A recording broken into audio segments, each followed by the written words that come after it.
Hey everybody. Sorry I'm late. Couldn't get my camera to work for some reason, but now it's working now. So, hey. Um, Sorry for being a little late. Um, so we're starting off, with a little bit of good news. Um, you know, I mean, according to the Pentagon, aliens don't exist. So, that's good. One less thing. I mean, you know, I wasted my money on this shirt and on this backdrop and wasted my time writing that book. And I guess, everybody who has been abducted or, seen one of these things, we're just delusional. So, hey, good news, right? I mean, it's funny, like, as if to, as if to illustrate the point. Um, did you guys see the video I posted this morning of the UFO I caught out front of my house, just lurking around, doing weird, amazing, surprisingly unaerodynamic things? Uh, you know, that didn't exist, apparently, according to the Pentagon. There it's all weather balloons and it's all made up, right? So, in all seriousness, though, this is the problem. This is why I have a problem with these uh, guys and gals who want to keep making these videos for clicks, you know, with Lou Elizondo, with all of these famous names, who are promising disclosure this year. I have news for you. I'm sorry, I'm going to burst your bubble. Sorry to do it. But they're never going to tell you anything. Just so you know. The Pentagon, and I have a message for the Pentagon. Your big ugly face is as dumb as a butt. All right. These guys are liars, and they're doubling, tripling, quadrupling down on the lies. And they're gonna gaslight you until we're dead. I mean, they're just never gonna come off it.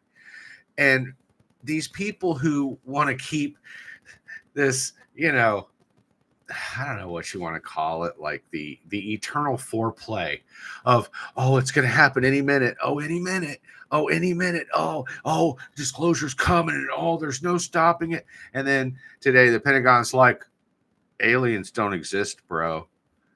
UFOs are like, you're just stupid, bro. You just don't know what airplanes are and shit. Like, you know what I mean? Like, they just will keep gaslighting you to death. That's what's going to happen. And that is what is happening. So we need to give up on the illusion and the delusion that the military is going to come forward and do anything, that Congress is going to do anything, that the Pentagon's going to do anything, and it's this big, excuse my language, but it's this big fucking shell game that they keep playing with you guys that people seem to keep falling for. Oh, any minute now. It's never going to happen. It's never going to happen. Do you understand that people like me who are abductees, we're the ones paying the price for them to have this technology that they're desperately and unsuccessfully trying to reverse engineer? They're never going to acknowledge us, because if they did, it would be the crime of the century. You understand? That they sold us basically to these beings. And they don't want you to know that. They don't want me to know that. They don't want anyone to know that. And so the reason that they're not going to tell you is because you can't do anything about it. What are we going to do? Storm the gates of Area 51? Yeah, I remember that. It was like, what, one guy and his cat showed up to storm Area 51. We're never going to be able to force the government or the military to disclose this reality. They want you to go back to sleep desperately. They want, forget it. Never, pay no attention to the man behind the curtain. Pay no attention to this above your head. Pay no attention to the videos. Pay no attention to the pictures. Pay no attention to the abduction experiencers who tell their story. Everybody's crazy. I mean, it is just the most ultimate gaslighting campaign that you could possibly imagine. Hi, Gypsy. Hi. It's the most gaslit campaign of all time. So what we have to do is we have to stop trying to even get them to disclose anything. They're not going to. And as long as they keep getting our money, they're going to, as long as they're getting the bag, they're never going to disclose. They don't have any incentive. They don't have any reason to. And they do it in ways that we cannot see, we cannot control. They're so far ahead of the game that we really can't catch up to them. When you have NASA, who has been given $97 billion with a B dollars, and supposedly for moon missions that we can't do, $97 billion to not do what we did 50 years ago perfectly, first time out on live television. But now, $97 billion and 50 years later, we still can't get back to the moon. We cannot send people to the moon. I find that to be very interesting, don't you? Where do you think that money's going? Huh? Where do you think that, the fact that they did an audit of the Pentagon and they can't account for trillions of dollars? Where do you think they just went, oopsie? Oh, shoot, I dropped. Has anybody seen $8 trillion? Shit. No, of course they know where that money is. And it's being put into these black projects. It's being put into these reverse engineering programs. It's being put into efforts to silence people like me.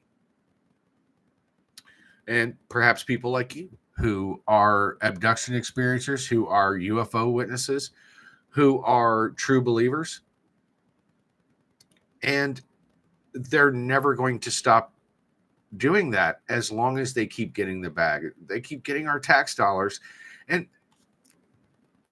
they said, well, there's no such thing as aliens. I wish they would tell me how they would know the difference.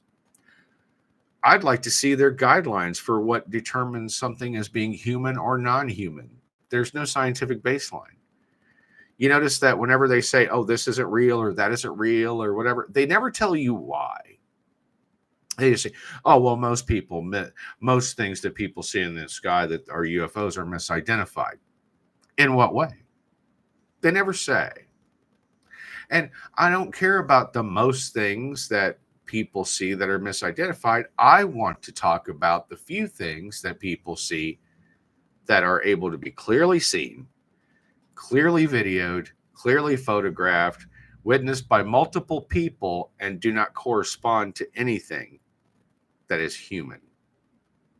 But since we have no scientific baseline, because science is full of cowards who are afraid to lose their tenure, they got to get that spot on the Colbert Show. They are openly hostile to the truth. There has to be a solution. Do you think that they spent all this money and all this time investigating something and announce it to not be so? I mean, do you see, and I'm not picking on like this, I'm not saying that it's not a thing, but they don't come out with regular reports saying that Bigfoot doesn't exist, do they? Does the government spend money investigating how Bigfoot doesn't exist and then announcing it? No. No, we don't worry about what doesn't exist. We don't have government programs to reverse engineer UFOs that don't exist.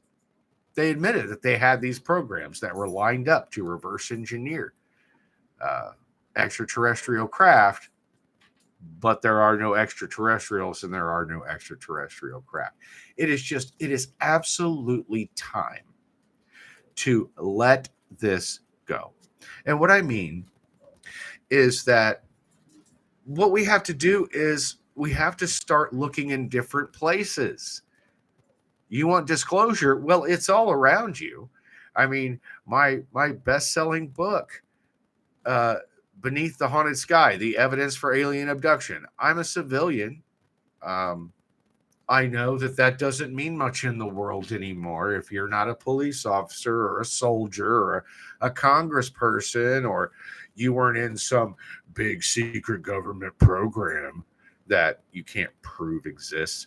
Well, then you're just nobody, I guess, now because of these false standards of credibility. But point is that I'm a real person. I am credible. I'm not lying. Neither's my camera. Over the past 20 years, my camera's not imagining UFOs. And if you see the evidence in the book, none of those things correspond to human craft. Of course not, because they're not human. And I created a scientific baseline in the book that you can use and apply. We have to start looking at different sources for our information. We're not going to get our information from the Pentagon. We're not going to get our information from the government. You're going to get it from people like me, you know? And you say, oh, well, what about Bob Lazar? Yeah, okay, Bob Lazar. Sure. He absolutely blew the whistle on Area 51 and S4 and these craft that are housed there that they are desperately trying to reverse engineer. The problem is that he violated every single law of national security in order to do it. And you might say, oh, well, so what? You know, he's a whistleblower. No. Because his original intention was not to inform the public. His intention was to look cool to about 7 people that he would bring out there, and he wanted to be popular.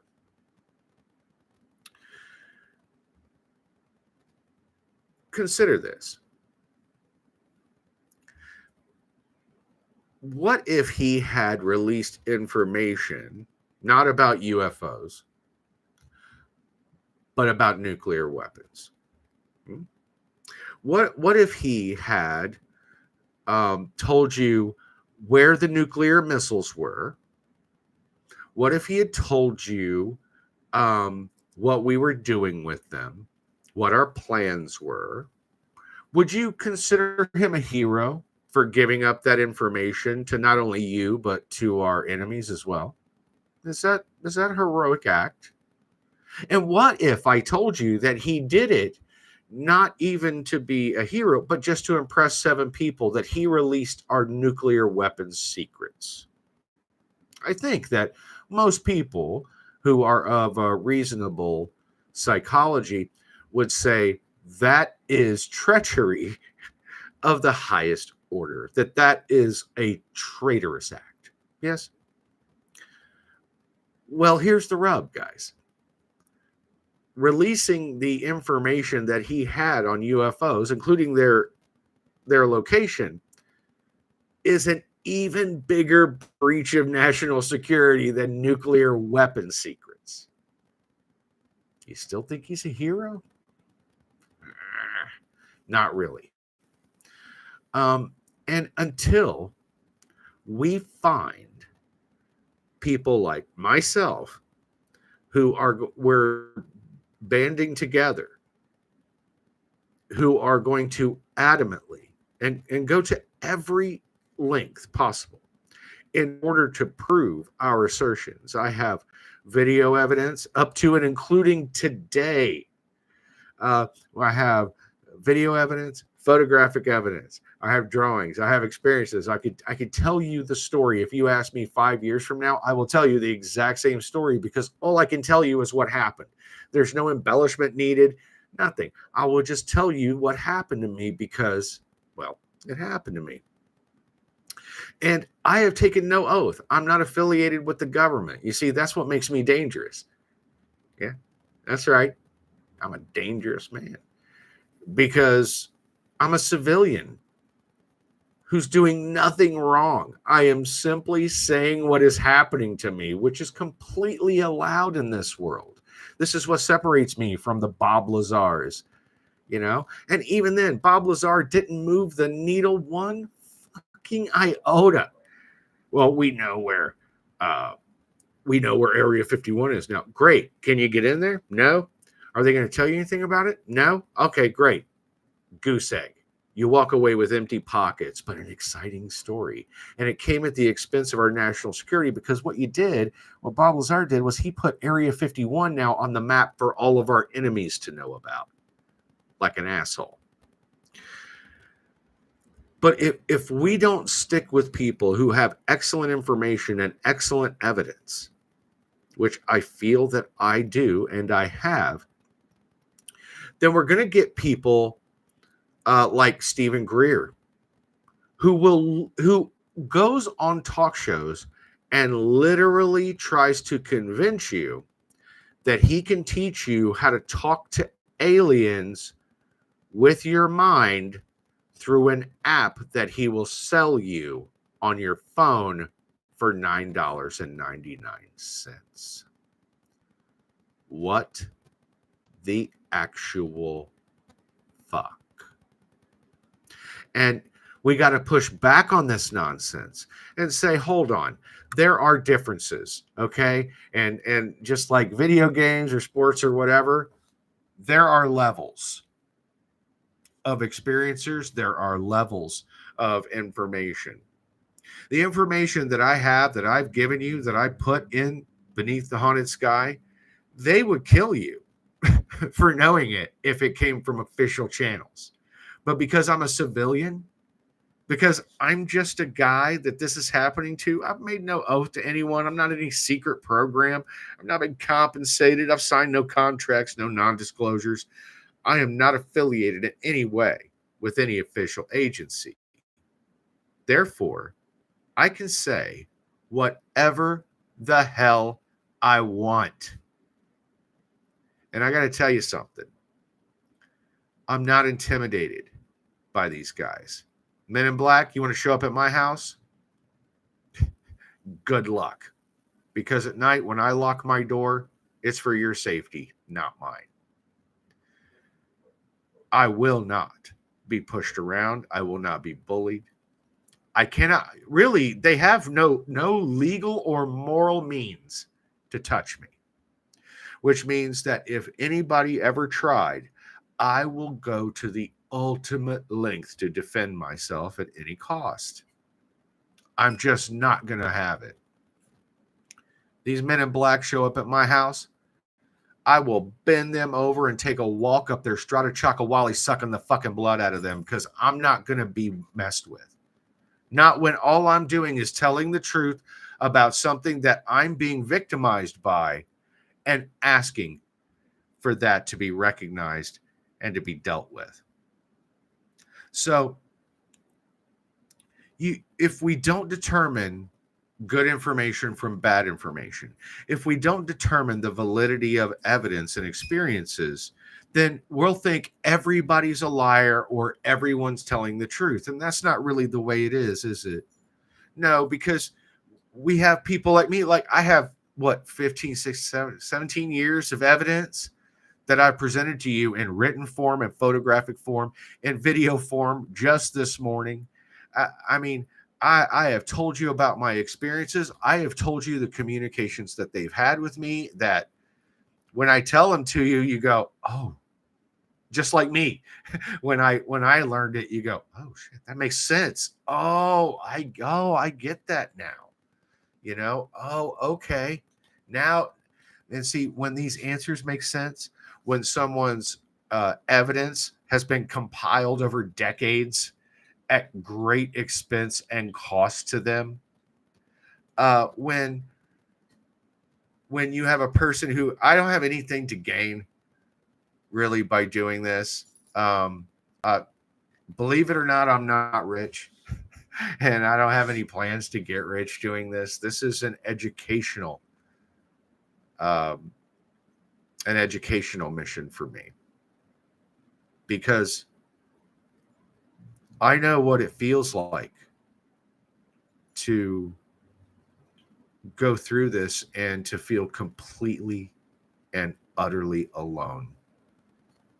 And, hearing the Pentagon say these things that, aliens don't exist. I mean, it's just a slap in the face and an insult to people like me, to people like Betty and Barney Hill and Travis Walton and the millions of people that this has happened to.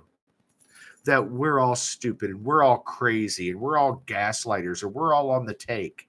Hey, you don't see me selling you an app on your iPhone for $9.99, promising you that you can talk to aliens with your brain. How dumb is that? And this guy, I'm sorry, I don't know why I'm Christopher Watt. This guy, Stephen Greer, kind of a con man, huckster, kind of person.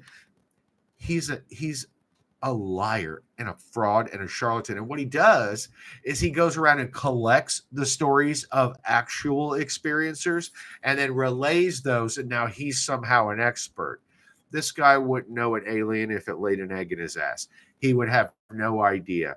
And I got to tell you, it's people like that who would jump off a building if they actually did get abducted or were contacted by these guys, because it is an extremely traumatic experience.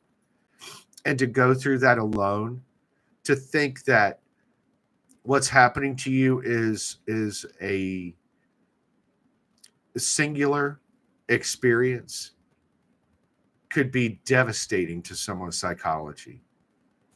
And as much as I do not like the spotlight, it is a necessity. We have to get out ahead of this.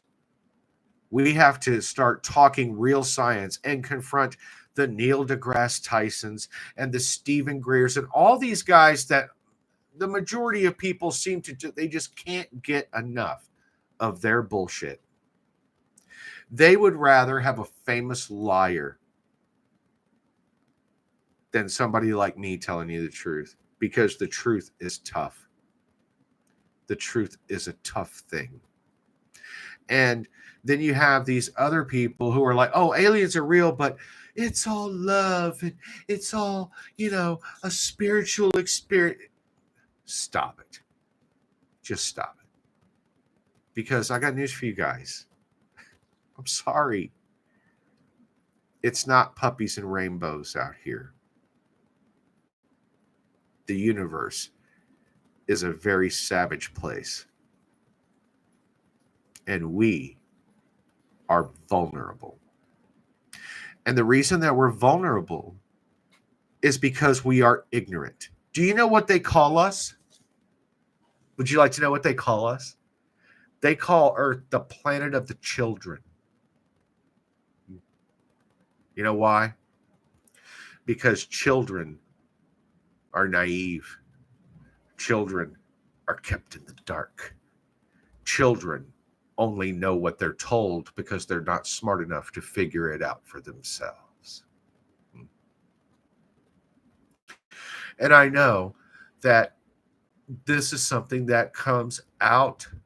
It lies very far outside the majority of people's life experience. And I get that. It's all the more reason to listen. And not just listen, but to critically hear what is being said and what is being presented. You can think that I'm crazy. I mean, I know I'm covered in tattoos and sarcasm and I'm autistic as fuck. And, I know I'm not like a smooth operator. I'm not, the camera doesn't love me. But look at the evidence. Look at the evidence. Do you have a brain? Look at the evidence. You go, that's not a plane. That's not a plane. That's not a plane. What is that? What is that in the yard? Why are there big burn marks in the yard? What? And over a while, you just go, wow, just from a compilation, just an avalanche of evidence of every single type that it's possible to collect. You go, I think the weird tattoo guy might be telling the truth, because I am. And so we got to start believing the people who are really going to the effort to bring us the evidence, who are going to every effort to educate you at their own expense, at their own risk. Do you think that it's fun being the person who tells other people that they're abducted by aliens? I might as well have a horn growing out of my fucking head. With most people, they go, oh, okay. And you can see them like slowly backing up and smiling and dialing 911 in their pocket. They can't wait to get away from you. I was talking to somebody else earlier. Hi, Chrissy. I was talking to Chris, and I was like, I don't get close to people now because I don't want anyone who's connected with me to get abducted. I don't want them to go through that.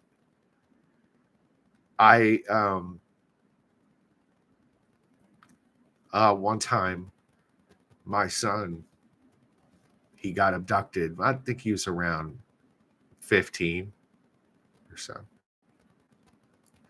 And he woke up with a bloody nose and blood on his pillow. And he came to me and he was describing things. And I was just like, oh, God, I know.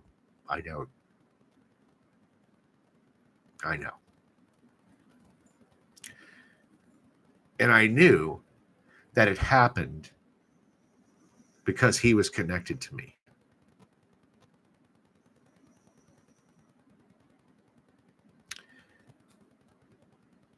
And I can't have that. I cannot ask anyone to endure that simply for the price of being around me. That's too high a price. That's too high a price for me to pay emotionally.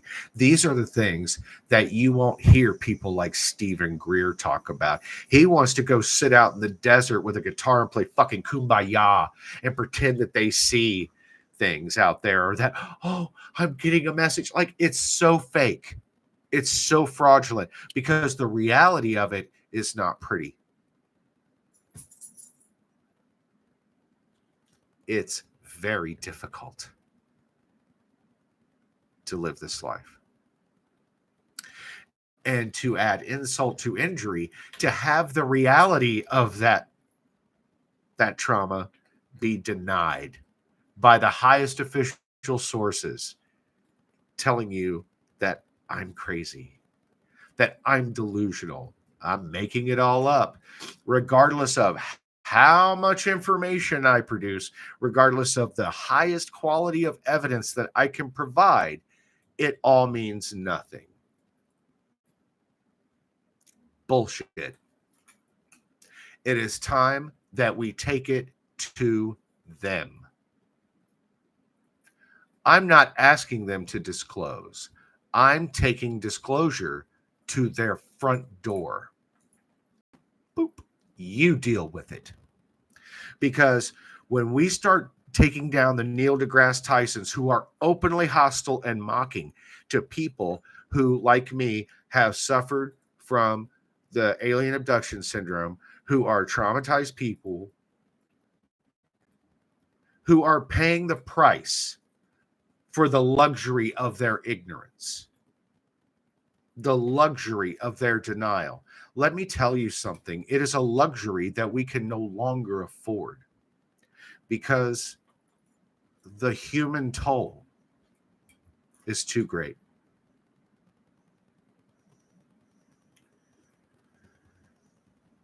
And you notice that these people, the ones who play ball, the ones who have the beautiful stories, they're the ones who get top billing. because they got to keep them in your face, telling you over and over again, go back to sleep. Nothing to see here. Nonsense. Nonsense. They want you to keep your guard down so we can keep being predated upon by an alien species. Now, I already told you what the agenda is. They're working on trying to devolve their species to save it from extinction through evolution. People are like, well, if that's true, why don't they just manipulate their own genes? Hey, I don't know. I'm not a geneticist. And again, unlike Stephen Greer, unlike Neil deGrasse Tyson, I don't know everything. I can just simply tell you what they've told me, right? That's all I can do is say, this is what they told me. I believe the person who doesn't have all the answers. I am very skeptical of anyone who has an answer for everything. And these people have a fucking answer for everything, don't they? Go ask Stephen Greer how UFOs operate. Oh, he'll have some big mouthful of gobbledygook to tell you, but can he do it? Can he build it? Can he show it to you? No. Neil deGrasse Tyson. Oh, I can land something on Mars. I think I understand gravity pretty well. Oh, okay. Well, let me ask you this. Can you control gravity? No. Can you manipulate gravity? No. Can you create gravity? No. Well, then I would say you don't understand it very well. Wouldn't you? I mean, we understand electricity, right? I mean, electromagnetic is one of the four fundamental forces of physics. And that is the one force we do kind of understand a little bit, at least at a measurable metric, because we can create electricity, we can manipulate electricity, and we can control electricity. So I would say to at least some small point, we do understand electricity. But gravity? No, we don't. UFOs? No, we don't. And the only way that you are going to get an inside look at the reality, I had to say, I forget who it was, somebody in the chat or in the comments, I was saying something about the phenomenon, and they were like, it's not a phenomenon, it's a reality. And I was like, you know what? That's right. That's right. We need to start using the right words, don't we? And even I am sometimes, susceptible to wanting to say things the proper way, but without like being pushy, But you know what? It's time to be pushy. It's the UFO and extraterrestrial abduction reality. It is reality. It's just not reality for all of us. And it's not reality for enough of us for it to matter to the rest of us. And I find that to be a damn shame.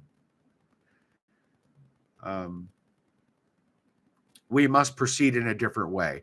And the way that we do this is as citizens and as civilians. We take the fight to them. I'm not begging for scraps from the Pentagon's table. I don't need you to tell me if they're real or not. You know why? Because I'm a grown-ass man. That's why. Even if I hadn't been abducted, even if I had never seen an extraterrestrial craft, I would still know that they're real. I would still know they exist. How many of you who have not been abducted, maybe you've never seen a UFO in like real life or anything, but you've seen videos, you've seen pictures, you've heard people like me, legitimate, honest people who are telling you the truth, and you go, that's the truth. Like, I'm sorry, but that's true, right? So if we can do that, then we need to do that for everyone. And that's what I'm doing. And with that, I'm sorry, I'm going off a little bit here, but I'm just, oh my God, it just, it just puts a rash on my nuts that the Pentagon just today comes out and says aliens don't exist on the same day that I put out one of the best UFO videos I've ever captured. You know, I mean, it's almost like the UFO showed up and was like, hey, when they come out with this, make sure this is posted in response. But this is why, but it's not all bad news. It's not all bad news, guys. There's good news out here. And I'm sorry if I'm not keeping up with the chat. I don't have my glasses on, and I'm struggling to see. So I'm gonna have to like lean back at a certain point. I may have to go across the room so I can read the chat that's on the screen in front of me here. But it's not all bad news.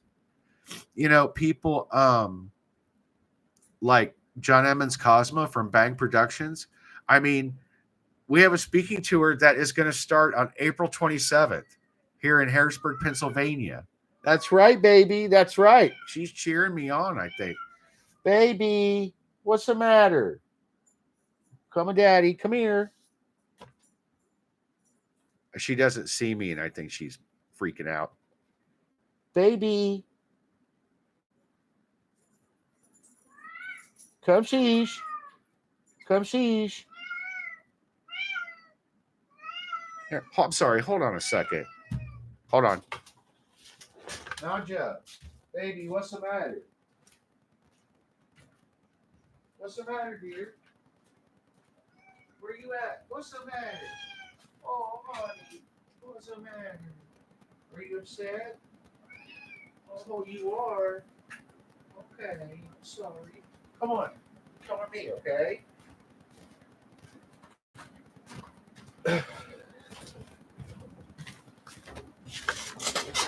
Sorry.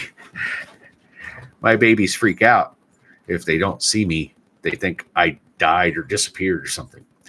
But, you know, we have people like John Emmons Cosma who, you know, kind of, you know, he heard about me and just was like, oh, wow, that's new. Okay, we need to get you in front of people. We need to get you talking about science. We need to get you talking about your experiences. We need to get you talking about these messages.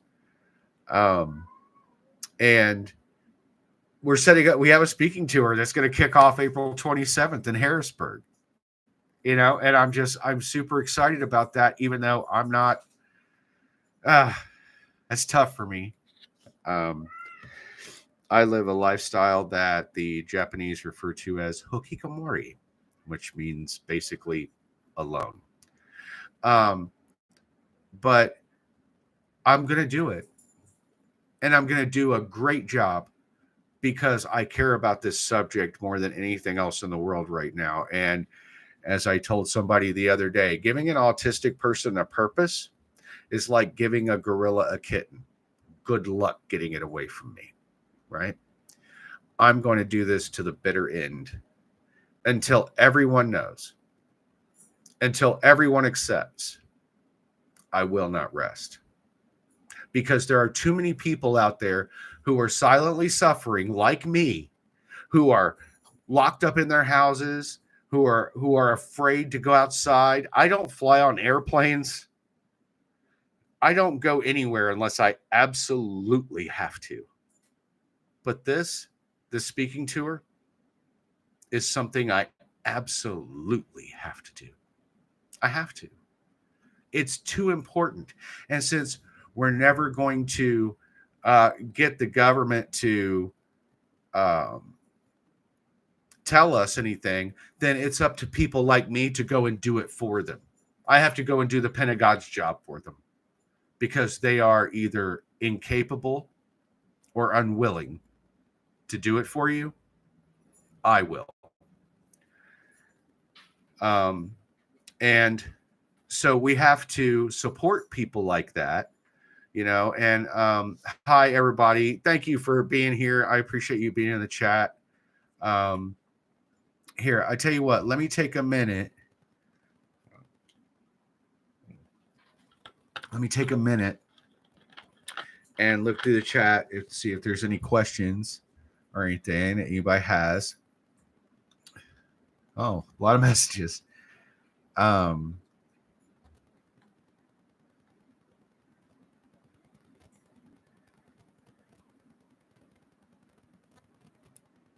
video today was awesome. Thank you. I'm so glad that you like. I was just like, I was blown away. I just went outside this morning, because I don't sleep at night anymore. Yet another little, abduction reality is I just don't sleep at night anymore. So that way, there's no sneaking up on me.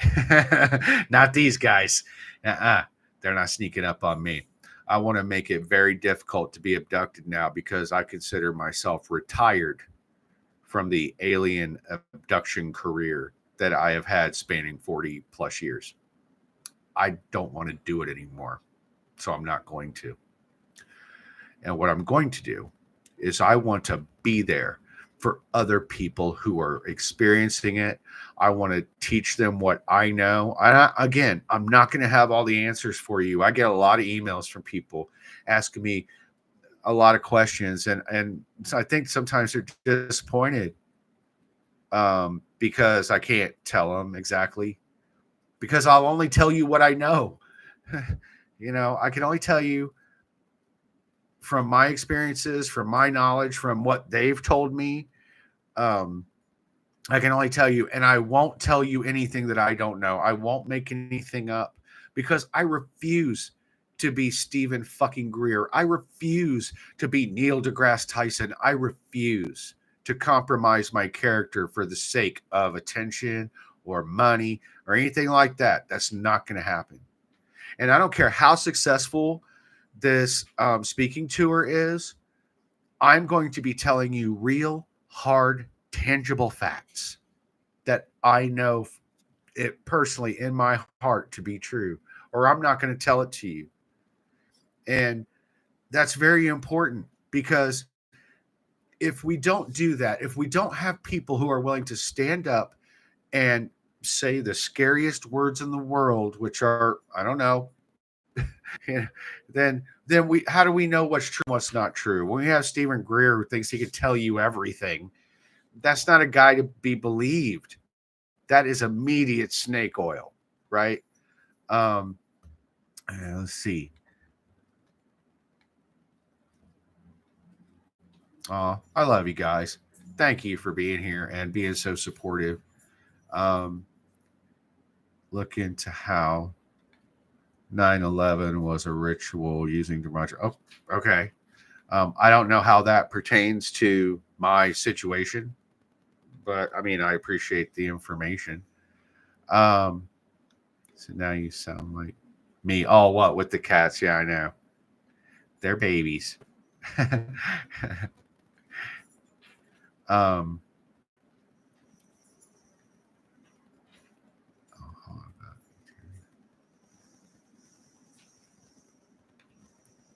Russell's my Jim James. Yeah. Chris Bledsoe. Yeah, no, I know who Chris Bledsoe is, and I don't think that guy's making anything up. But I have to tell you, and I mean, when he says he can summon them, I don't know, because I had an experience, and if you look on one of the videos I have posted on my channel, I one time years ago, I was sitting in my living room. I was being abducted pretty regularly, and something kept telling me to go outside and go outside, go outside, go outside. Like it just was like this, like driving impulse. It just something kept telling me to go outside, so I did. And I took my camera and I just took it and I just pointed it in a direction that I felt like I was being pointed. And as I'm standing there, there's nothing. There's literally nothing there in the sky. No reason to do it at all. I felt stupid until a UFO showed up exactly in the center of the frame, where I randomly walked outside, turned on a camera, and pointed it. There is a connection. You could call it like maybe a quantum entanglement, perhaps, that happens. It's like once you get abducted, it's like, you get this sense. Ask yourself, how am I able to get so many pictures, so many videos? How is it I just happen to always be in the right place at the right time? it's like an involuntary reflex of I'll just go outside and I will just turn and look and oh, there it is. Either they're um, appearing there, or I sense that that's where they're going to be or where they are. But I got to tell you, not angels, not demons. You see, this is one of the issues that I have. You were abducted. Can you tell us the story? Hi, Trisha. Thanks for being here. Yes, I have been abducted for about 40 years. And I do tell you the story in my book, Beneath the Haunted Sky. And it's not a story, it is a series of stories. It is a lifetime of evidence, of experiences. You can, and also if you were interested in like just hearing about it, I have several videos on this channel where I'm interviewed by a friend of mine who actually saw some stuff happen around me and immediately became interested and wanted to know everything. And I give a very unvarnished look into the life of being an alien abductee, and I relay several experiences in those interviews, and you can find them on this channel. If you're interested in having a hard copy of the evidence I've collected, pictures, drawings, things like that, you can find that by getting my book on Amazon. It would really help me and help support the channel and help support an abduction survivor. But yes, I've had many experiences with these creatures, and can I tell you the story? It's like I don't know what story to tell you. I've told them all on the channel, so feel free to dig through all of the videos and watch to your heart's content and learn as much as you can and pass it on to someone else. I'd appreciate that. But so back to the angels and demons thing. So back in the day, back in, the biblical times, things like that, we had people who were having these experiences. The problem was that these are people who were experiencing extremely scientific phenomenon who had no science. I mean, you're talking about people who's the highest science they had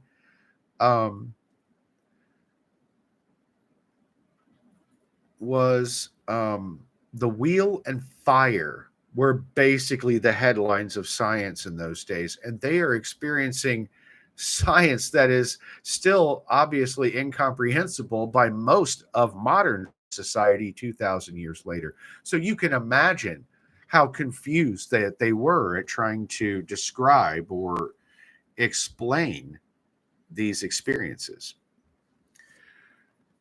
So since they didn't have science, the only thing that they really had to rely on was superstition, right? What else do you have? If you don't have science, the only other really the tool you have is human superstition. And so these things were described and looked through the lens of superstition when they were being relayed to you. They're not lying. They're not making it up. They're just describing it in the only way that they could, which is superstition. But they're not angels. They're not demons. They're not humans from the future. Okay? We have to get off this egocentric concepts of the universe, that not everything is a shade of us.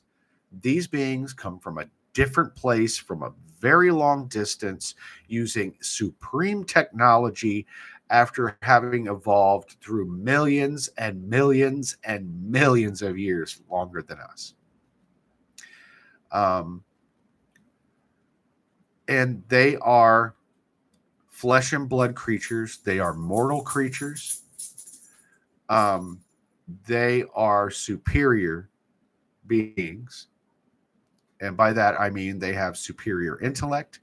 They have abilities that we do not have.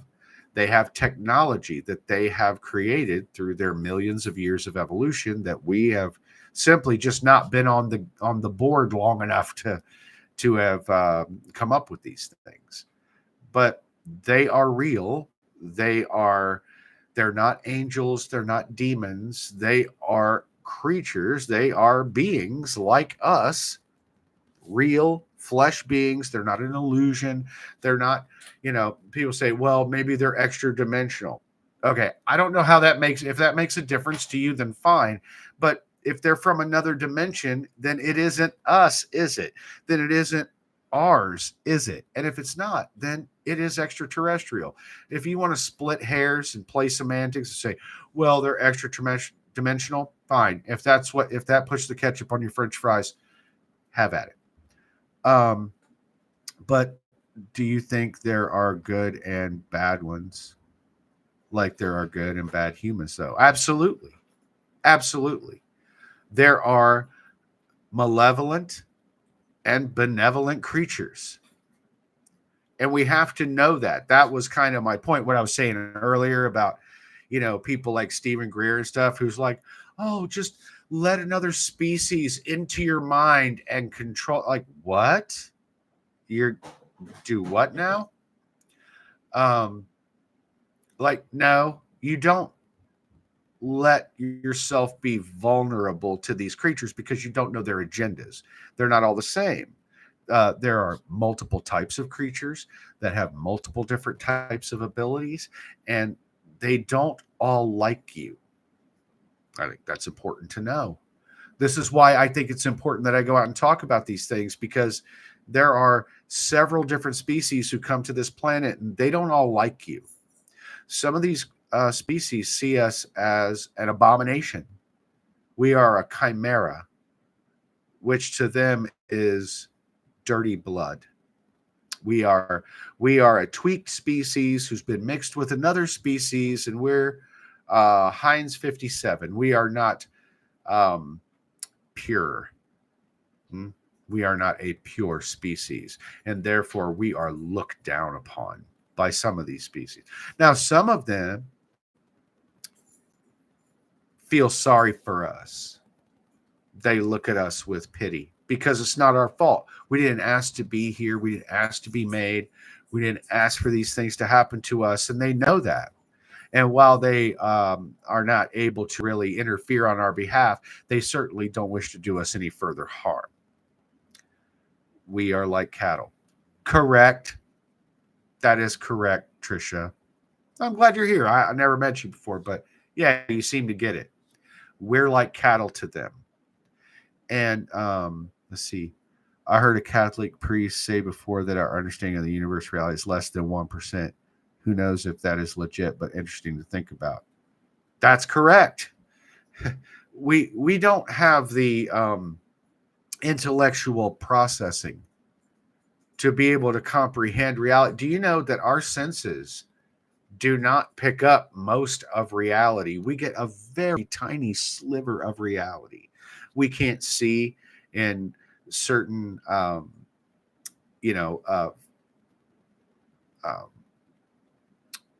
certain kinds of light.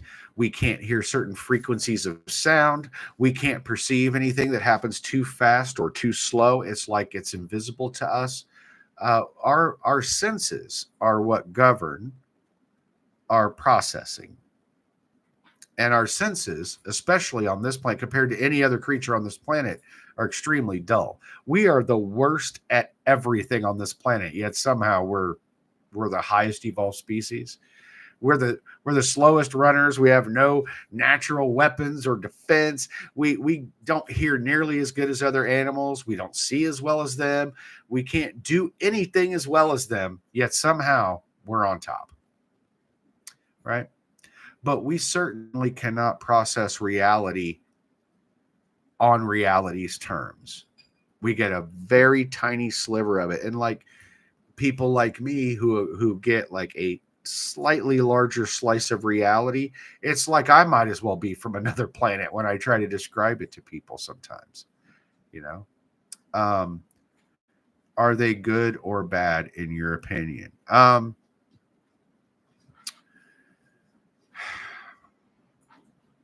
That's a complicated question. I think that their motives are understandable. I think that their methods are clinical. However, ask yourself, is kidnapping a crime? It is, right? Um, Nobody on this planet is allowed to take other people without their permission, abduct them from their bed in the middle of the night like a fairy tale monster. You're not allowed to drug people and erase their memory.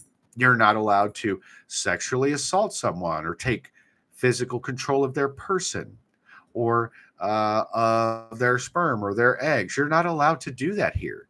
Now, if you're not allowed to do that on this planet, and those are crimes, it seems that they are on the wrong side of the ethical fence to me. When we, um, people like me are being extremely traumatized by these experiences. We're not being compensated for it. We're not being recognized for it. We're not being treated for it. We're not being helped at all. And we get dirt heaped on top of us, being called crazy and stupid, or, somehow I'm trying to profit off of this. Do I look like I'm making a killing off this to you? No. I have news for you. I'm not in any way, shape, or form. My book's selling good, which is fine. But I mean, come on. I don't make what you make a year. I guarantee whatever you tell me you make a year, I bet I make less. Because it's not about that for me.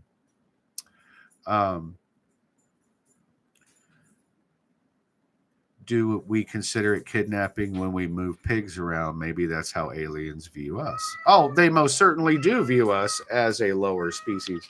Naja, baby, come here. Come here, sweetie pie. Come here, baby. She does not like me doing this stuff. She gets upset. But I don't give a fat shit what aliens consider it to be, because I don't live according to alien ethics. I live according to human ethics because I'm a human. You see, I'm not interested in what their opinion is. They don't have to endure it. I do.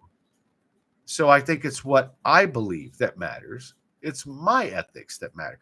Now, they have not ever intentionally hurt me. They seem to be very careful about, they try to not do any harm to you physically. They try to erase your memory. They put you back where they found you. I mean, they do seem to have a form of ethics which I would say conforms with something that is clinical, not spiritual, not, mystical, not supernatural. It's very clinical. Okay. But I don't give a shit what aliens think about what they're doing because they're not having to endure it. I care about what I think. I care about what other humans think. I care about the trauma that we go through. I don't care if how they see us. It's not my business. My business is to protect myself, to protect other humans, to help each other here. I'm not saying the way they think is correct, just trying to think of it logically. Yeah, they see us as a lower species. Yeah, we don't care about like how, we just leave cattle out. We just, but even then, and there's a section in the book, it's actually kind of ironically, I call it ranchers, wranglers, and rustlers, because that's how I see them. There are like three types of these beings: ranchers, wranglers, and rustlers. And the ones who have taken me for a long time, they're ranchers. They clinically do what they have to do. They try to not do any damage to you. I have a tracker so they know where I am, just like how you would tag cattle, and things like that. Like, yeah, that's absolutely right. I refuse to accept that kind of treatment anymore. That's all. But yeah, that is very much the way that they do see us. We are a lower species, and if you can control a species, then they are lower than you. And how do we treat lower species on this planet? It's, you know what I mean? It's kind of hard to not feel like a hypocrite when you see how humans treat lower species on this planet. We are often cruel to them. We are often very uncaring. We butcher them. We abuse them. We hurt them. We neglect them, right? And that fear should be upon you when it comes to them. Because, like Forrest Gump says, it's like a box of chocolates. You never know what you're going to get. Don't go running toward a UFO if you see one. You run the other way. Well, they might be nice. Yeah. Yeah, they might be. And they might not be too. And if they're not, there's a good chance that no one will see you again. Or if they do, you will not be recognizable anymore. And I absolutely hate how we treat animals. I would never kill anything. Even if I see a spider, I try to catch it and I'll take it outside. Yeah, I'm the same way. I'm like, out, sir. Be gone, sir. Like, if I don't have to harm something, I don't. And, and I feel like they're that way too, that what they're doing, they feel is out of necessity. But I'd like to talk about that.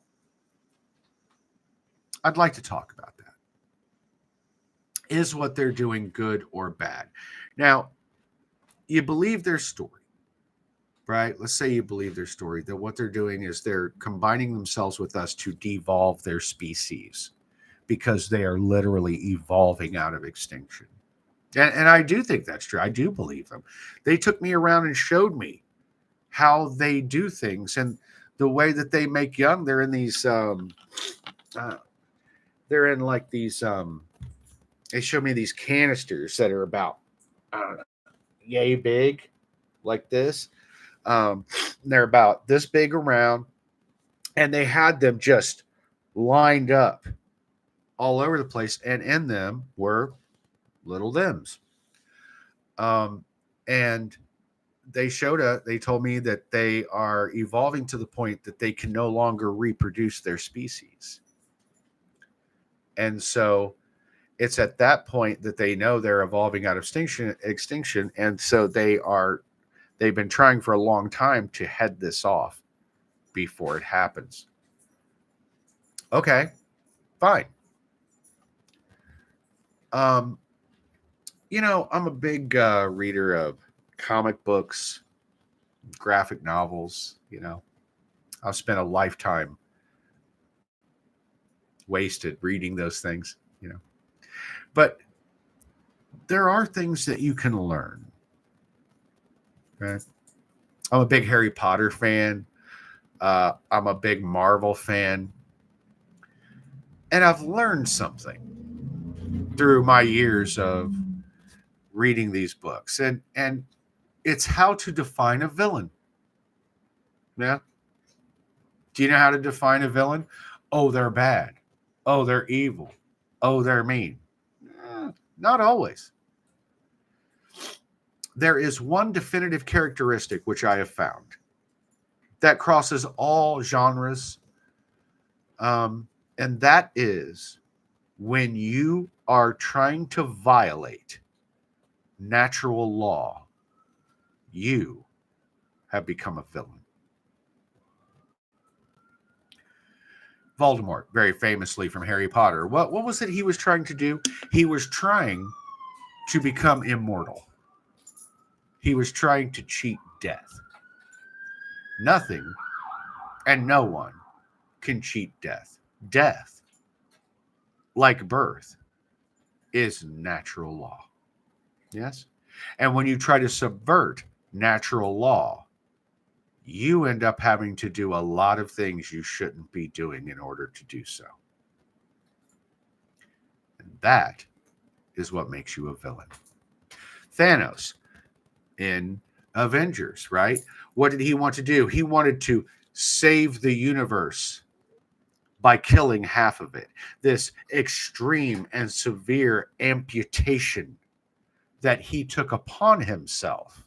You see, because he said, oh, well, these places will have this happen to them and then they will go extinct or they will die. But when they do, though, it is natural law that will dictate it. And what he tried to do was subvert natural law. Now, what were his intentions? His intentions, he felt, were noble.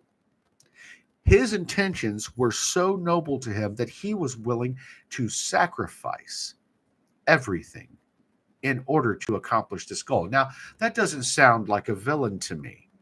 You see, that sounds like what heroes do. Heroes sacrifice everything for something they believe to be a noble cause. However, when your cause is to subvert natural law, you have become a villain. And this is how I now see them. I don't think that they don't want to come down here and use their laser ray guns on everybody and take over the planet. It's hardly worth having at this point. Wouldn't you agree? With the oil spills and the plastic in the ocean and species going extinct every day, the pollution in the air. I mean, who would want this place? If I owned this place and hell, I'd rent this place out and live in hell. Okay? So that's not their intention. However, they are evolving out of existence. And that is natural law. And what they are doing with us is they are trying to subvert natural law. This makes them a villain. Even if they're not cruel, even if they're not mean to you,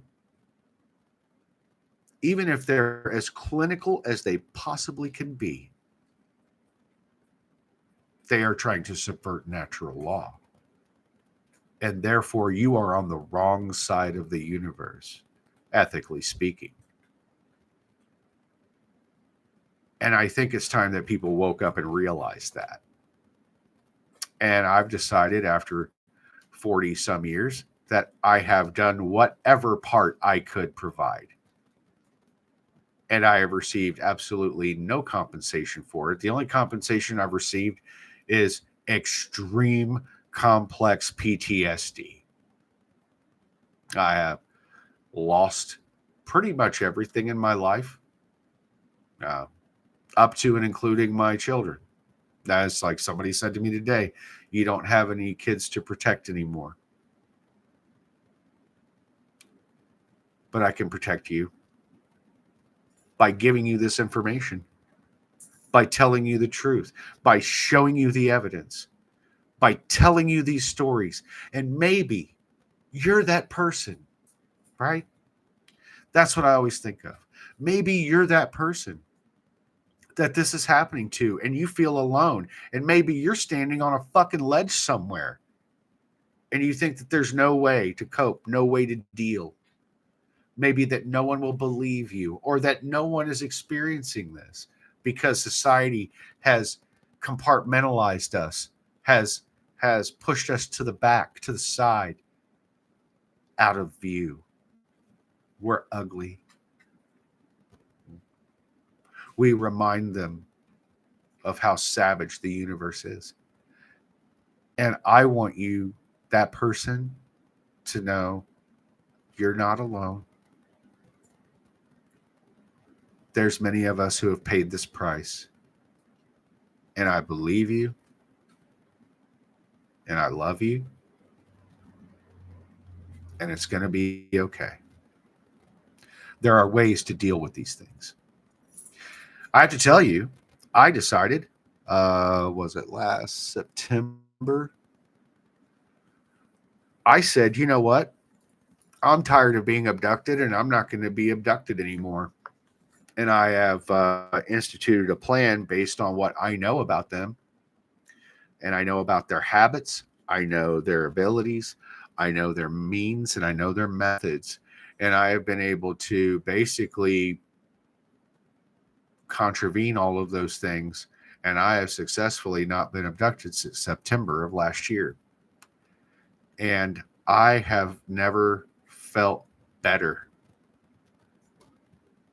They still lurk everywhere I go. Up to and including this morning. They're just hanging around and hanging around and hanging around, waiting for an opportunity. Like interstellar buzzards flying over my head, waiting for me to lay down, to take a nap, to let my guard down, to slip up, to provide a window of opportunity. Have you ever asked them why you? Yes. And I received an answer. I was, second.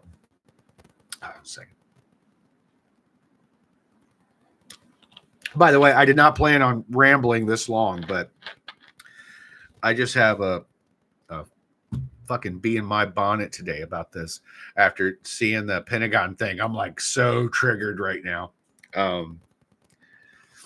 So yeah, I did ask them why me. Now, a little bit of preface about that. Phil Schneider, who, if you don't know who he is, look him up. He is a real hero in disclosure. And you know he's a hero because they killed him. But before he died, he was giving talks and he had some inside government information. And he said, they have numbers on us. He said, if you're being abducted, they know. You're on a list somewhere. And about 20 million people on this planet at any given time are being abducted. And he said 99.3% of all abductees are female. And I've noticed that. I was like, wow, whenever I do like hear about people's abduction experiences and stuff, it is a lot of females who talk about it, and they talk about the reproductive things that are done with them, that the reproductive manipulation and stuff. And only 0.7% of all abductees are male, which makes my experience very, very rare, right? And so I did ask them, because I was like, I don't understand. What are you taking me for? You could take anybody on the planet. Please, anybody but me. After a while. Not really. I don't really mean that, because I wouldn't want this to happen to other people. But you know what I mean? Like, you just want relief so bad that you're just like anything. So they took me, and I'm standing in I want to say a room. I don't know if it was a room. I couldn't see. It was all black. And I'm standing on this little pedestal about a foot off the ground. And I'm covered in this cone of light. It's gold. And I don't mean like yellow. I mean like literally the color gold. And there's like these little gold little sparkles in it all around me. And I'm trying to look out, and I don't see anything. It is just blackness. But I had this feeling that I am being watched by a lot of eyes. And way down at the end of this room, I see one of these little gray guys walk into the room from the right-hand side. And he walks in from quite a distance. And he walks straight toward me, and as he's walking toward me, I see one of these little podiums raise up out of the ground as he steps on it, and this cone of light envelops him as well. And as he's standing on the little podium, the podium with him on it moves toward me very slowly. And I'm just standing there, and I'm in my pajamas. I still remember the pajamas I had on. I had on my blue sleeveless Under Armour shirt and my blue fuzzy pajama pants that I really like. And I'm standing there in my pajamas, and this being is just moving toward me on this pedestal. And so I'm just standing there watching him, and I'm not afraid or anything. And he's getting very close. He gets very close to me. And the pedestal stops when the two cones of light, like when they like overlap each other like this. That's how close he was the cones of light that surround us overlapped. The pedestal stopped, and he's standing in front of me. And even then, I'm still like towering over him by a good foot and a half. And he's tiny, little tiny guy, very narrow, very thin.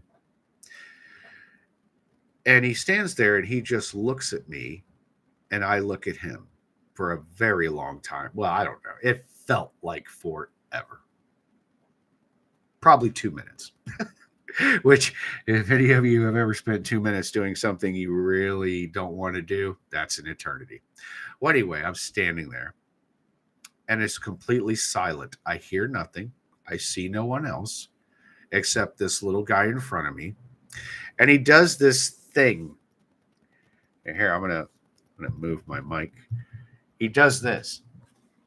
He stands there, and he looks at me, and then he raises his arm really weird, like not the way humans do it. Like if you ask a human to point at something, they go right there, like that, right? Like that's how you do it. Like you go right there.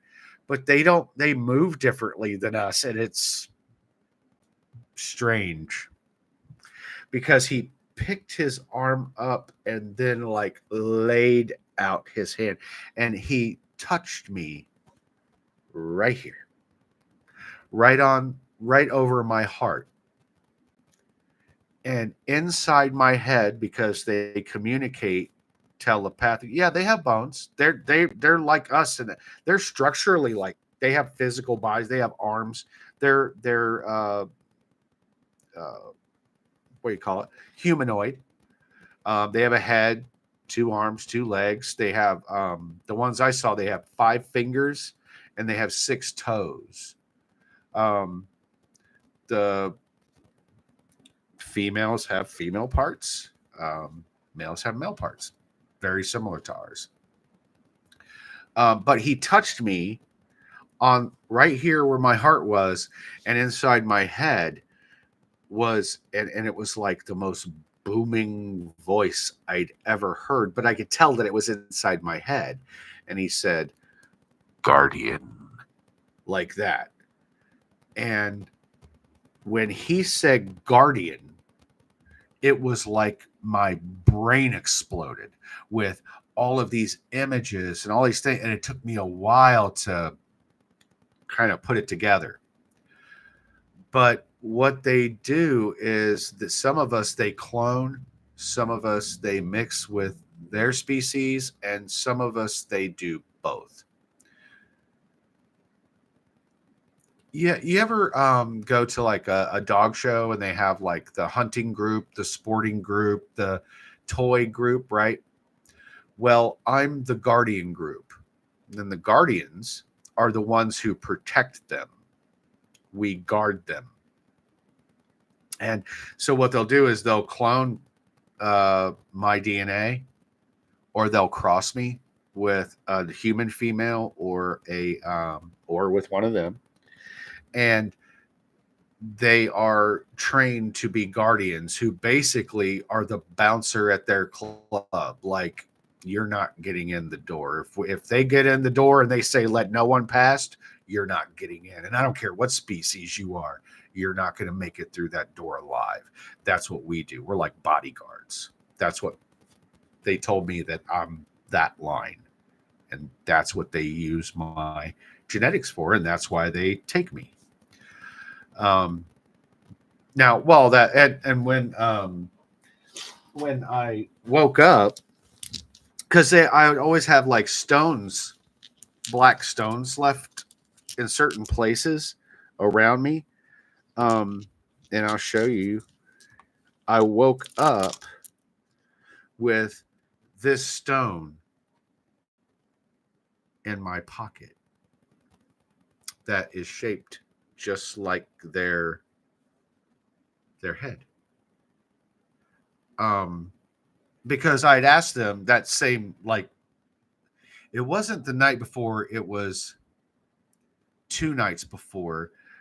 I had gotten us this stone was on my front porch where I had just moved into my new place, and this was laying on the welcome mat, directly in the center of the welcome mat at my front door. And I asked them, kind of just put it out there. I said, are you guys the ones who keep leaving me these stones?" And so when I woke up from that experience where they called me a guardian, uh, I I went to go get cleaned up and stuff, because after you're abducted, you just like always want to like wash yourself. You just feel like you've been touched everywhere and it's gross. But I went to go make coffee. Actually, I went straight to the kitchen, washed my hands and face, and I went to make coffee. And I felt something in my pocket, and it was this. So they gave me this stone as like a keepsake. I don't know why they give them to me. Again, people are like, "Why they give them to you?" I don't know. I don't know why. I just know that they do. And I don't think I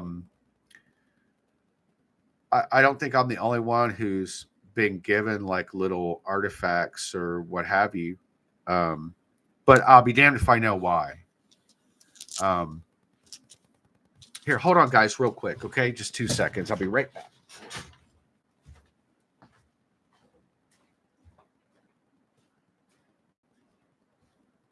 Where's my beige? Oh, honey, are you okay? Oh, you look so sad. Are you all right, my friend? I love you. I won't be much longer, okay? All right.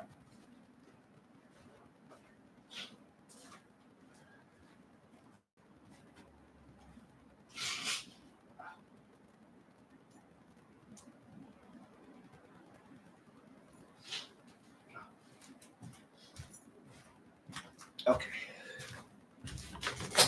Sorry about that. Um, let's see. Have you ever tested the stones? No. I had an app that was like a rock identifier, like a geological rock identifier, and it said that they're like basalt, jasper, and onyx, like all normal earth shit, like nothing special or anything. But you know what I thought the other day? I had this idea, because you know how, like, we know that they're coming here, right? Like, we have videos and people like me and all this stuff. And if they're coming here to Earth with our meager security and stuff like that, like, they're on the moon, right? Like, they are. Like, there's nothing there to stop them. And it would be a great natural station for them to have just off the planet. Like, they don't have to take you to Alderaan or wherever it is, that they're from. They can just take you to the moon. How long do you think it takes them to get to the moon? I bet it don't take them 50 years. I bet it takes them about 5 minutes. And that would be a great place. Like if you wanted to take me and just like go to the moon real quick, sit on the surface, do what you got to do, bring me back. And I wonder, because they say that the moon's made from part of the earth, right? And I wondered, like, oh, I wonder if they give me moon rocks. Like, these are rocks from the moon or something like that. Like, could it be? I don't know. And I'm not saying that's true or anything, but it was just an idea I had, because I thought, why would they give me earth rocks? Like, I'm from Earth, dude. Like, I can get all the earth rocks I want, you know? But I think they're giving me because they come from some place special, some place that I'm not from or can't go. And I wonder if these rocks are from the moon. Like, they're just, how much they weigh. They're heavy. Like, they're surprisingly heavy for what they are. Like, every time I pick them up, I'm always surprised by how heavy they are. They feel like lead, you know? Um, how did you start remembering? Oh, that's a good question. Um, I started. Well, I mean, I remembered my very first experience my whole life. It really stuck with me because it was so profound, and I talk about this in interviews and in my book Beneath the Haunted Sky. Um, but the when back in about 2006, 2007 is when I started. I moved into a house that was very close to Wright Pat Air Force Base. And it was when I moved into that house that I started being taken all the time. I mean, several times a week, to the point to where I was starting to crack up a bit. I didn't want to sleep anymore. I became like extremely aware that something was happening. And it wasn't like, oh, all these experiences happened and then later I started remembering them. I often would not remember the experience, but I would just keep recognizing the pattern of signs that were happening to me over and over. And then occasionally, oh, they'd mess up and I'd remember something. Or, oh, they'd mess up and I would see this. Or, and in this case, they intentionally want, it seemed like they wanted me to remember. Um, are they Shungite? Maybe. Oh, they could be because they do look like that, don't they? They do look like Shungite stones. Um, couldn't you set up a camera in your room? Okay, now I've had a lot of people make this suggestion. Um, yeah, these are beings who have conquered space time. Okay, you think they can't turn off my camera? Like, of course they can, right? Like, these are beings who are not easily fooled. I even tell you in the book, and I do hope you get the book, not so I get money, but like, so making excuses. I'm not making excuses. I'm telling you the facts. Like, these beings are technology masters. They have conquered space time. You think that they can't turn off a security camera? They can turn off my brain. They can erase my memory. What are you talking about? Making excuses? Not making excuses. I'm telling you the facts. Don't say that to me. Um, but so it's they can either let you remember or they can make you forget. Now sometimes it doesn't always work. Woke up on a table one time when I think I was supposed to be out, and I woke up and I startled one of them. And but yeah, look, if cameras could get this done, do you not think that it wouldn't have been caught already? I do have cameras in my house. So you refuse to set up a camera in your room? You could prove us right if they shut it off. How would I know they shut it off? Like, I don't think you understand at all. These beings, there are no locked doors. There is no security. It, it's not testable. So it's not testable. What does that mean? I think that you're really focusing on the peas and not the steak. Uh, in this case, I have pictures, I have drawings, I have memories, I have stones, I have videos. I mean, you need more? It's not enough.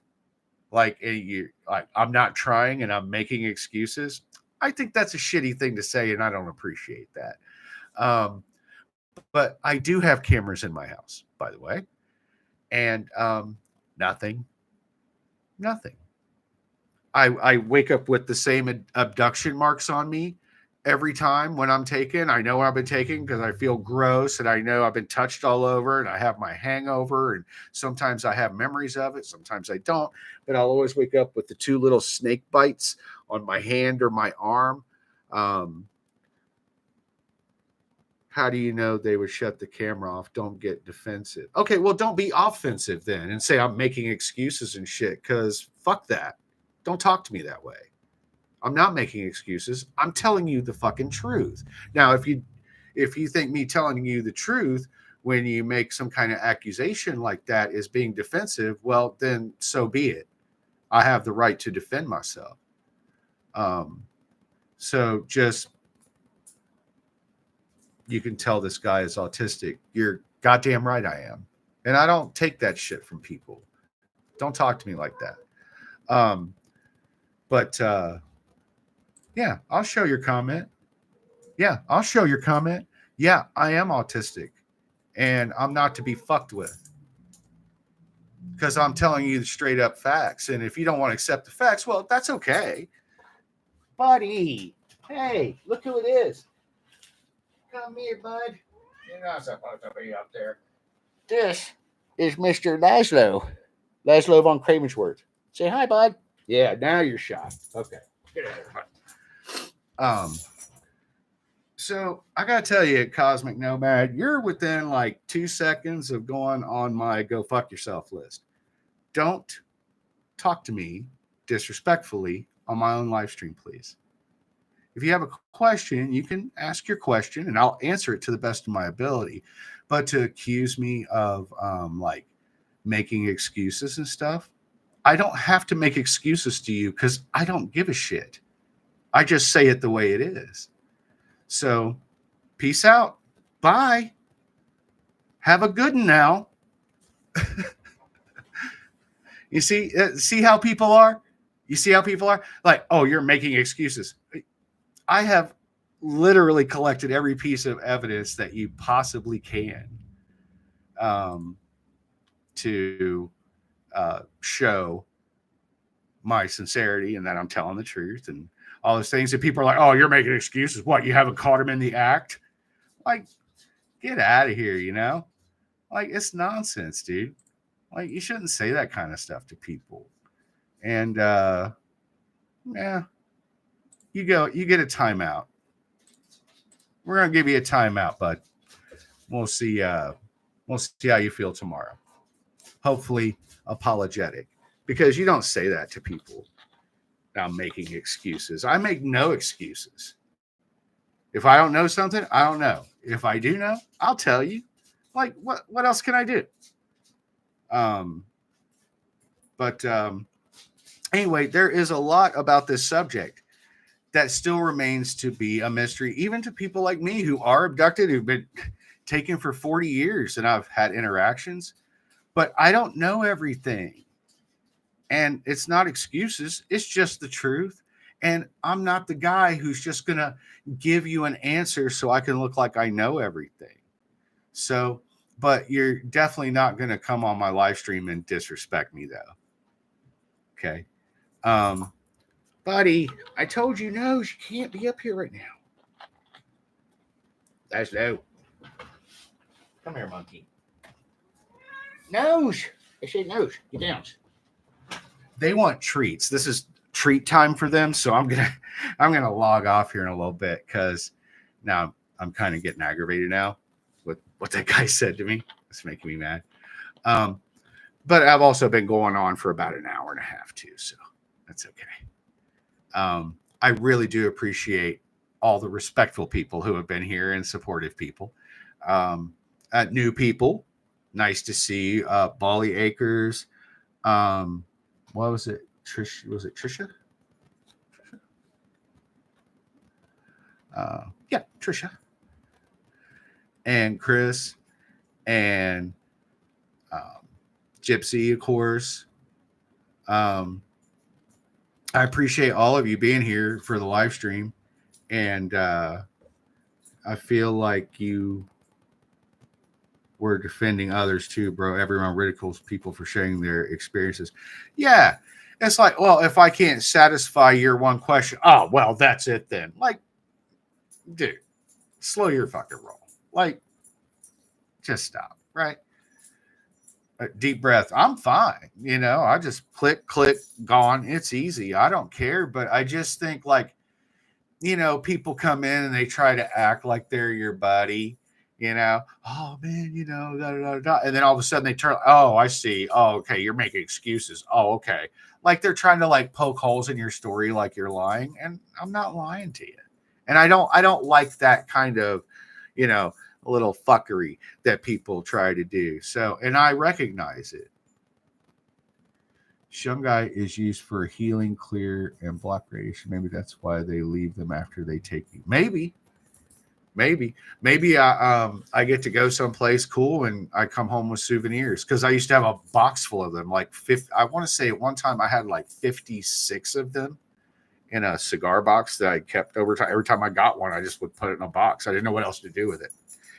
And then my son one time asked me for one, and he asked me to see him. Um, and so I showed him to him, and we dumped him out on the floor, and we were just like marveling. I was like, "Yeah, God, I forgot how many I had," and he was like, "Can I have them?" And I was like, "Yeah, sure, you can have them." You know, and that's the last I seen of them. You know, I don't know where they are. I mean, because you said you were getting mad, don't let him do that to your energy. Oh, well, thank you. You know, but being mad's okay. It's not a it's not a sin to be mad.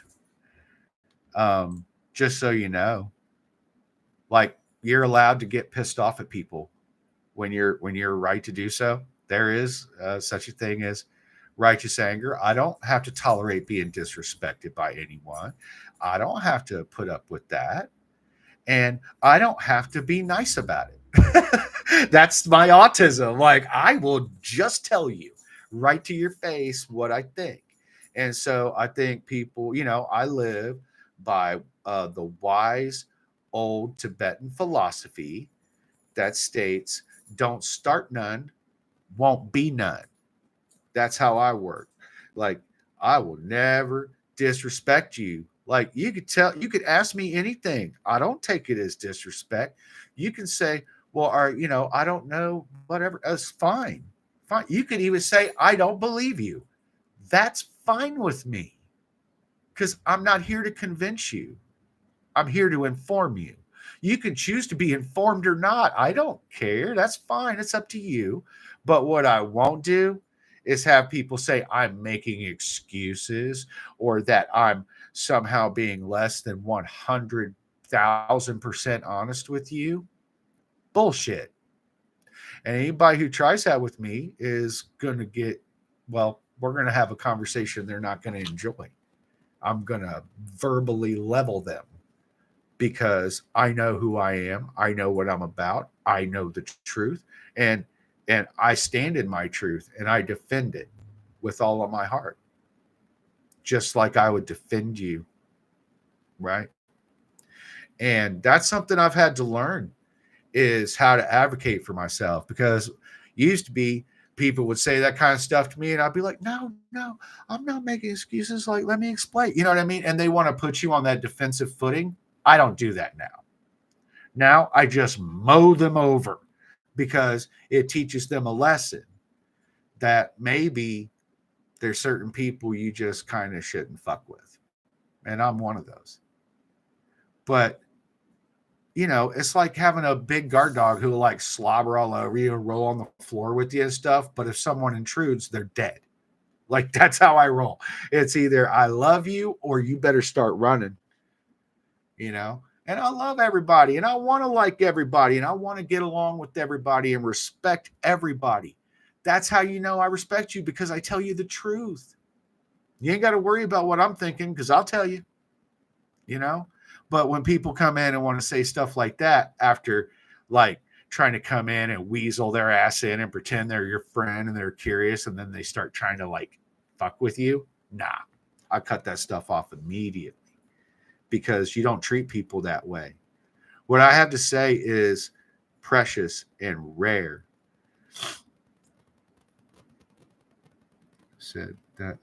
What's that nut so afraid of? You handled him with class. Well, I don't know how classy I was, but I know I was very direct. I don't know if I'm known for my classiness, but I am very well known for being completely 100% direct. And um, what is he afraid of? He's afraid of this being true. That's what that is. You know that, right? Like that's someone who's like almost there, but then they go and they kind of back off at the last point because realizing this is scary. Do you understand how brave you are? Like, you guys are always giving me compliments and saying like I'm strong. and everything, which is sweet and everything. But do you realize how fucking brave you are? Because to accept this means you have to be damn near fearless to comprehend this, understand it, and accept it. You have to be a very brave person. You guys are the brave ones. Like I don't have a choice. I don't have a choice. I have to know because I've experienced it. You have a choice. You could turn and look the other way, like certain people, and say, oh, well, you're making excuses or blah, blah, blah, whatever the fuck, you know. But you don't. You choose to turn and face the music. That's gangster. That is 100% gangster. And I love you for it. That's why I appreciate you guys and why I'll put this time in and I put this information out, the evidence out, and the stories, because you're gangster. You really want to know this? Okay. If you're that much of a badass, I'm going to tell you because you deserve to know. The people who want to know deserve to know. And the people like that who want to like, oh, you're making excuses or whatever, they don't really want to know. They want to flirt with knowing. They want to play at knowing. I don't play UFOs, bro. I don't play aliens. It is my reality. And yeah, that's right. We're in it together, you know? And I've got a small but growing and very strong family. And I love every one of you. Have you noticed how much my channel's growing lately? It's been amazing. I've gotten like 800 new subscribers in like just the past few months alone because people hear these stories. They see, you know, the evidence. They hear the authenticity. They recognize the truth when they hear it. And hey, Bernie, I'm going to wreck this. Bernie Brecklin from San Diego. Hi, bud. Welcome. Thank you for being here.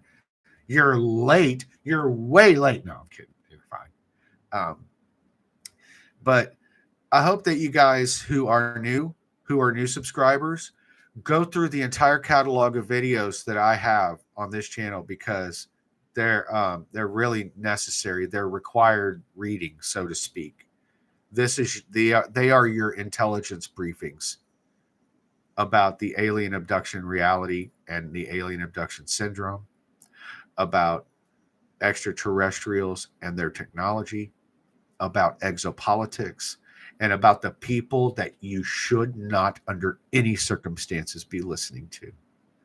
And they are people like Neil deGrasse Tyson, people like Stephen Greer, these hawks. They are hawks. And they think that you're mice. They're wrong. They are so wrong. We are dragons. You watched the whole show? Oh, well, I'm glad. Are you just now chimed in? Oh, shame on you. You should have said hello right from the get-go. You ask anything, you know, because I'm going to wrap up. This is the longest live stream I've ever done. And I tell you what, we're going to go. I've been on for an hour, 43 minutes. We're going to go to 2 hours. I'm going to cut it off at the 2 hour mark, okay? Because I need to eat. I had a tooth extracted the other day, and I've been starving basically the entire time because I can't eat anything except like marshmallows and stuff. Like, it sucks. So if anybody has any questions, go ahead and ask now, and I'll take the last 15 minutes or so to go ahead and answer anything that I can. And I'm happy to have you here. But I wanted to tell you, dig through the entire catalog because these are your intelligence briefings. I have everything I've made has been for the purpose of educating you on things that you're probably not going to hear anywhere else. Have you noticed that lately? Like, you don't see a lot of abductees putting out like what I want to call tangible information. Like, do you have pictures? Do you have videos? Do you have drawings? Do you have memories? Do you You know what I mean? Like the whole package. Do you have those things? Do you have that inside baseball? Like, for instance, like what they're doing, why they're doing it, how do they do those things? Where do we come from? You know, like I've received a lot of information, and maybe I'm just one of the few that they feel like can process it, because when they give it to you, it's like a download is really the only way I know how to describe it. I think I heard somebody else say that too. I heard a lady, a girl who was being abducted, and she's legit, and she described that information dump that you get telepathically is like a download. I think that's a very apt description of it.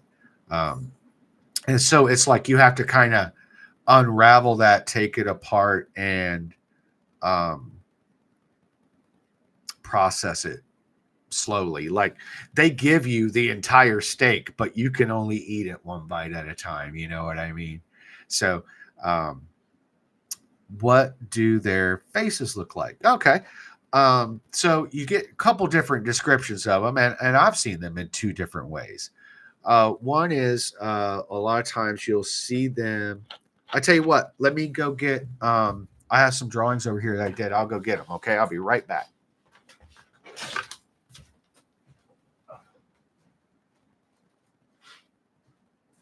You guys are being so good.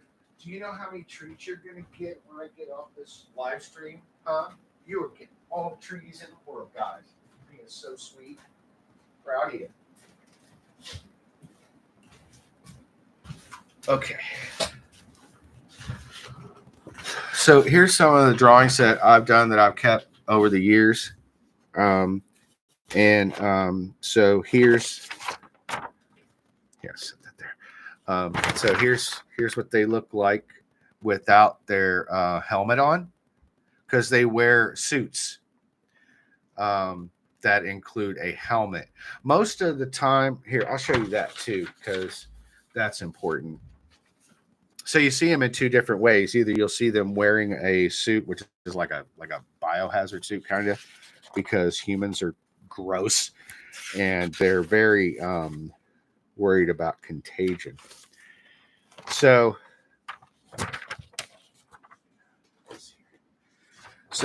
this is when I saw the one on the table. When I woke up on the table and I startled the hell out of this little guy. You see, like it has like basically the shape like the stone that I showed you, and then it just has like the two eyes. But when I looked at him, I was laying on the table and I was looking at him. I could actually see through the lenses, and I could see his eyes behind those lenses. It was a helmet. When he came up and like touched me and said guardian, he was wearing one of these suits. However, when I was being taken around and I was being shown like how they have to grow their young and incubate them in these little jars and all that stuff, when he was explaining the whole reason behind it, this is the one who took me around. And you notice that the eyes are black, right? But they're not. They actually have blue eyes or green eyes. Most of them have blue eyes, but some of them have green eyes. But their eyes are black because they're wearing these like they're like giant contact lenses that go over their eyes, because they're extremely sensitive to light. And boy, can I relate, having blue eyes myself.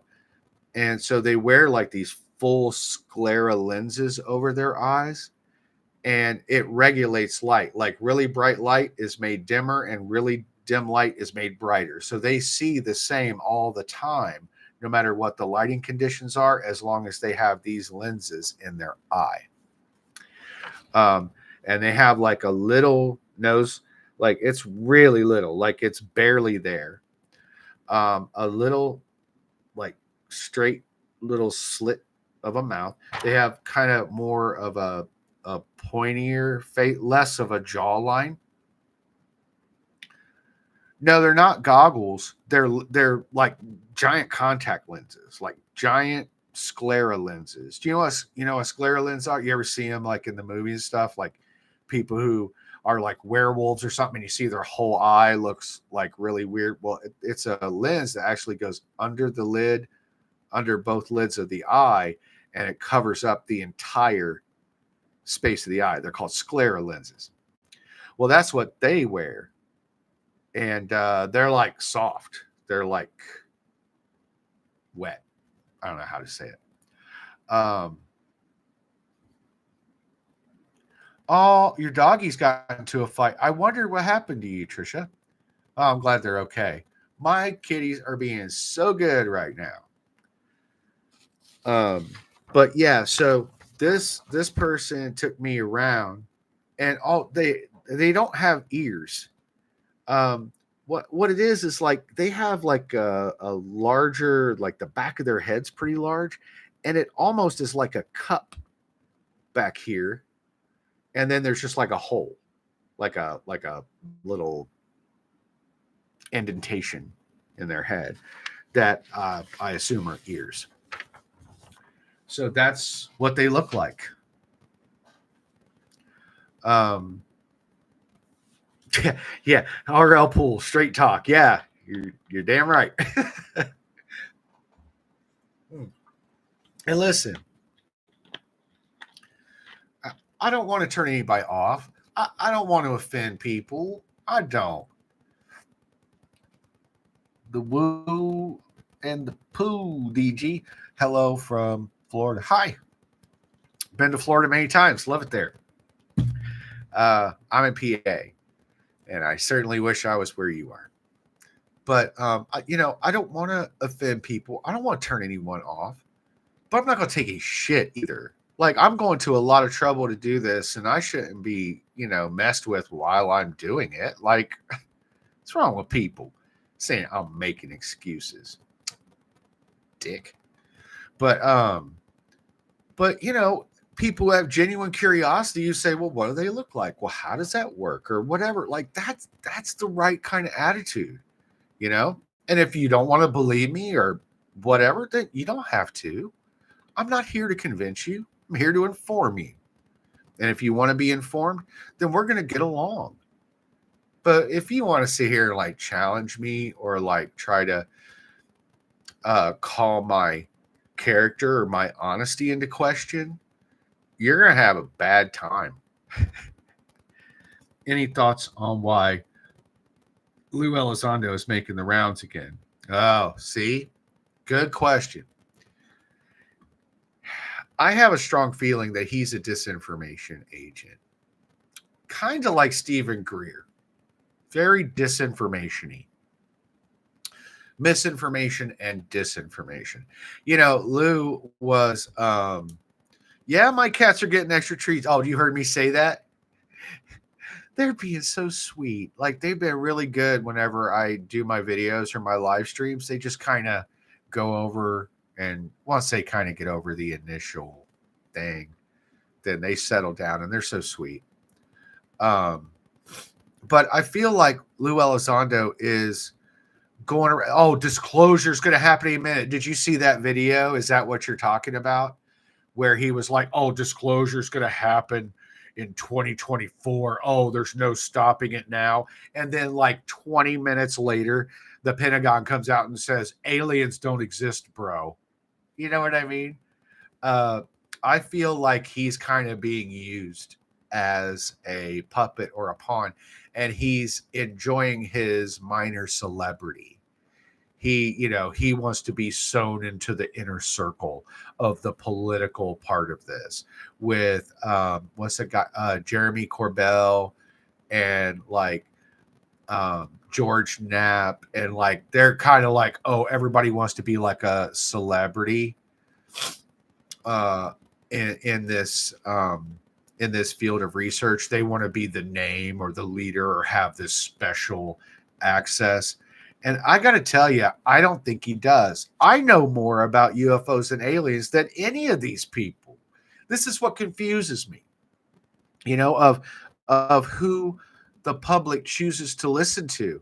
because I know I'm autistic as fucking everything, but that should kind of make you believe me more, I guess, because like it's not in me to con you. Like I could not live with myself if I was doing something like that. And believe me, if I was, I'd be really good at it. And I'd be much more successful than I am sitting here telling you the hard truth. Um, he could be disinformation without knowing. Yeah, that's right. He could be kind of told that he's doing one thing when really their purpose for him is another. But he's out here talking about how disclosure in 2024 is going to happen. Do you know how long they have been jerking us off with this promise of disclosure? It's never going to happen. They want to keep you thinking they're going to do it so we don't do it ourselves. And that was the whole point of this. Um, Politicians aren't going to get this done. Obviously, physicists aren't going to get this done.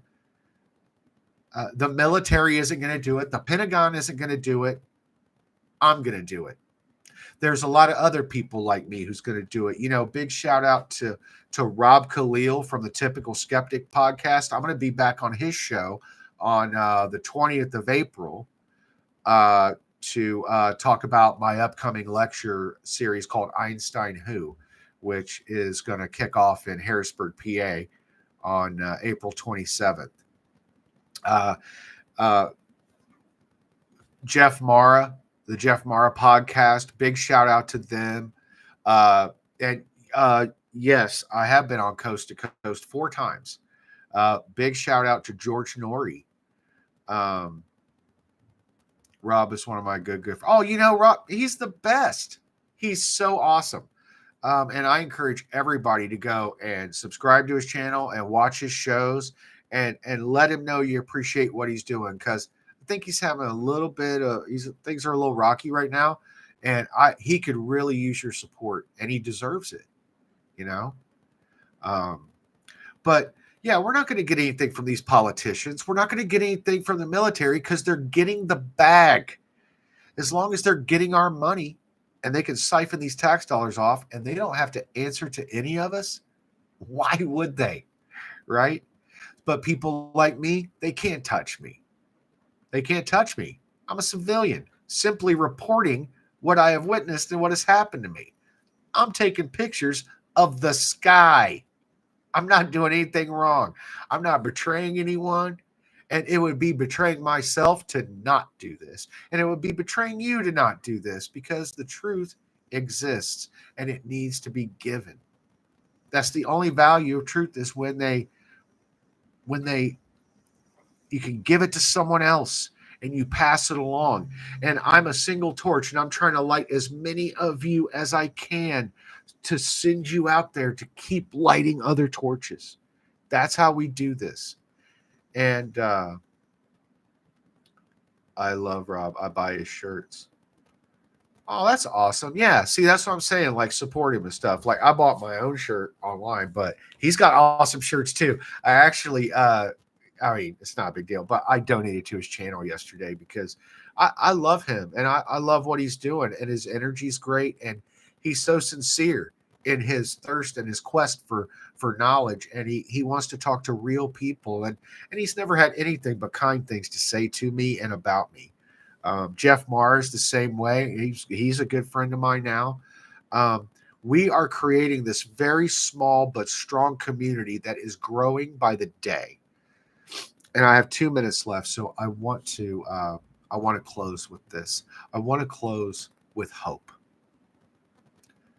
It is not impossible for us to conquer this topic. It is not impossible for us to educate others. We simply have to speak the truth to power.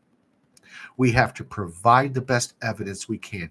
I know that people should just believe you, but this is a tough subject for us.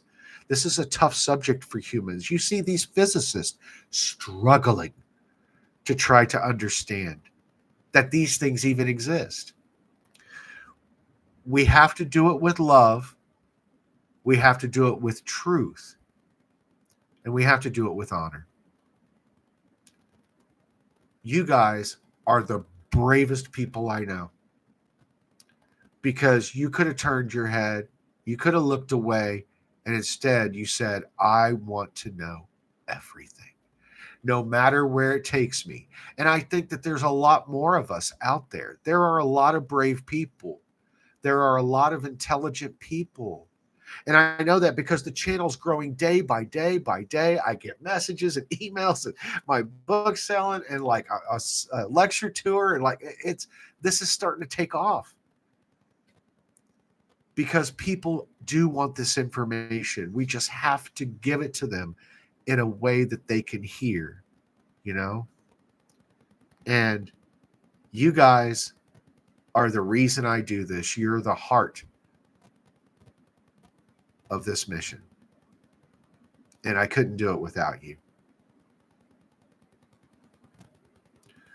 I'm going to go give my cats some treats, and I may have a couple treats myself. I want you guys to go and have a good evening and you know, have good vibes with each other. Be kind to everybody. You know, be respectful to everybody, just like you are with me. And the more that we do that, the better the place that we call Earth will be. I love you guys. I hope you have a great night. Until I see you again, keep looking up.